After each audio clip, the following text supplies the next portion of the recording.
tinapay. Good morning. Yan po mga katiya. Tumingin kami ng tinapay na pambaon. Mukhang sasarap ng mga tinapay nila dito.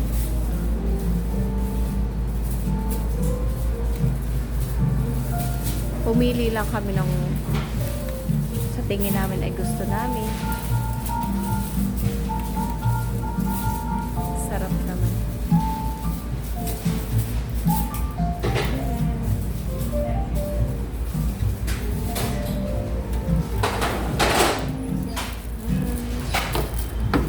Marami naglalabas po sila ng mga bago.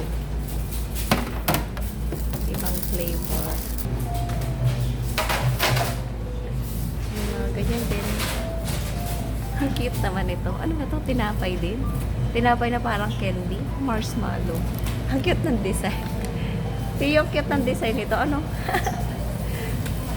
Ang cute ng design nito. Ang ganda. Ang cute niyan. Ang cute nga eh. Magkano yun? Ham, cheese, and bread. 70.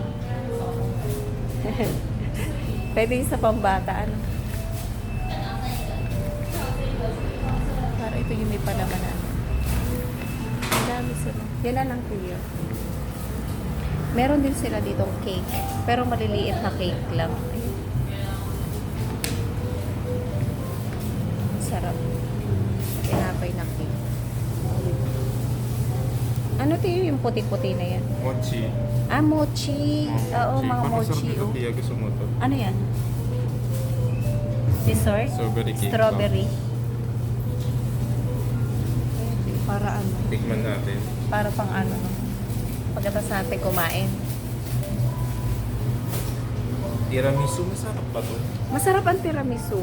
Talaga? Flavor. Oo. Na cake. Masarap yan. Ano, piliin natin yung Jay. At tayo mag-aalmusal tanghalian.